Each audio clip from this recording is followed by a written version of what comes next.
그림을 좋아해서 꾸준히 그려오신 분들이라면 아마 이런 생각 한 번쯤은 해보셨을 거예요. 내 그림으로 굿즈를 만들어 보고 싶기는 한데 막상 시작하려고 하면 무엇을 만들어야 할지 모르겠고 내 그림이 과연 상품이 될 수 있을지 확신도 없고 괜히 돈과 시간만 쓰게 될까봐 선뜻 시작이 안 되는 거죠. 그런데 지나고 보니까 처음부터 막혔던 이유는 단순히 그림 실력 때문만은 아니었어요. 문제는 그림이 아니라 어디서부터 어떻게 시작해야 하는지 그 기준이 없었던 거예요.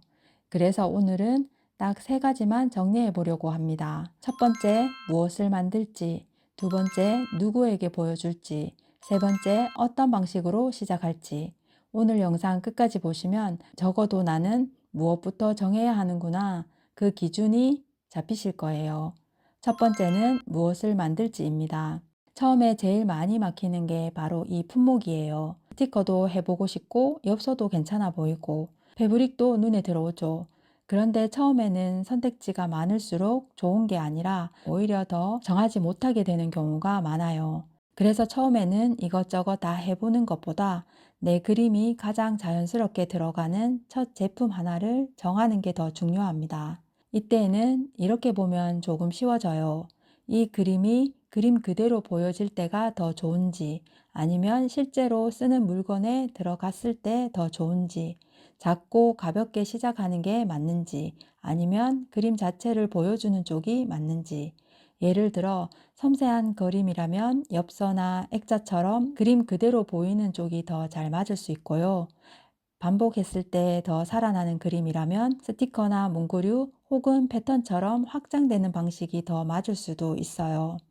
그러니까 첫 번째는 잘 팔리는 품목을 찾는 게 아니라 내 그림이 어색하지 않게 들어가는 첫 제품을 찾는 거예요. 여기서 스스로 이 질문을 해보시면 좋아요. 내 그림은 어디에 들어갔을 때 제일 살아날까? 두 번째는 누구에게 보여줄지입니다. 여기서도 많이 헷갈려요. 내가 보기엔 예쁘고 아끼는 그림인데 막상 누군가 돈을 내고 갖고 싶어지는 상품은 또 다를 때가 많거든요. 그래서 내 그림으로 뭘 만들까 계속 보게 되면 답이 흐려져요. 반대로 이걸 누가 좋아할까를 떠올리기 시작하면 그때부터 조금 선명해집니다. 예를 들면 귀엽고 작은 소품을 좋아하는 사람인지, 선물용으로 찾는 사람인지, 책상 위에 두고 싶은 사람인지, 매일매일 쓰는 물건으로 만나고 싶은 사람인지, 어떤 그림은 방 안에 두었을 때 더 예쁘고 어떤 그림은 가볍게 선물하기에 좋고 또 어떤 그림은 문구류에 들어갔을 때 더 살아나거든요.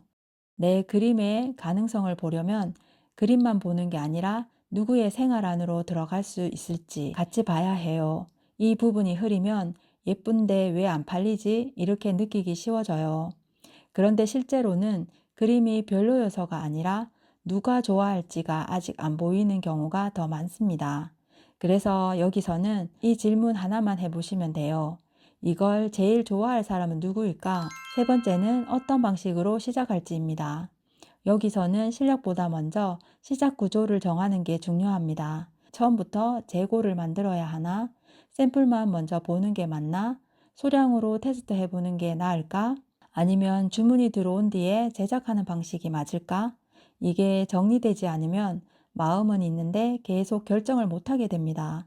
특히 재고가 부담이 되는 분들은 그림이 안 되는 게 아니라 처음부터 너무 크게 시작해야 할 것 같아서 멈춰 있는 경우가 많아요. 그래서 처음에는 완벽한 시작보다 내가 감당할 수 있는 시작을 정하는 게 더 중요합니다.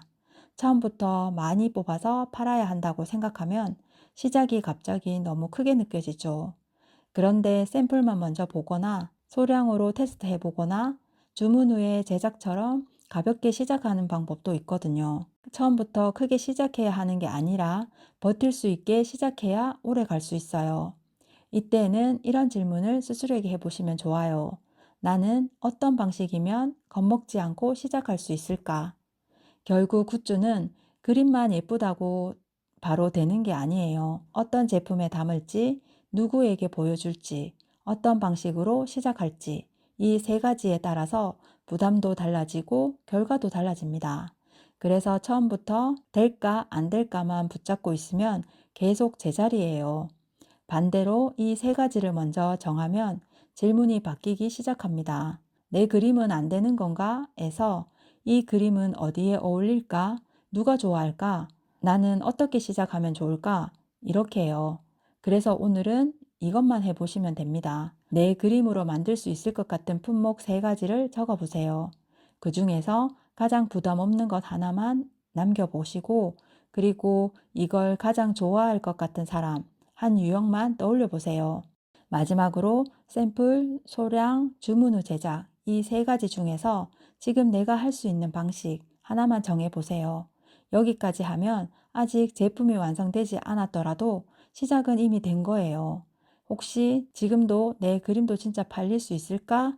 계속 그런 생각이 드신다면 너무 빨리 된다, 안 된다를 정해버리지는 않으셨으면 좋겠어요. 많은 경우 문제는 그림 자체가 아니라 아직 내 그림을 어디에 어떻게 연결할지, 어떤 방식으로 시작할지 정리가 안 된 상태인 경우가 더 많거든요. 오늘은 제품, 사람, 방식 이 세 가지만 먼저 정하면 됩니다. 처음에 잘하는 것보다 덜 헤매는 게 더 중요합니다.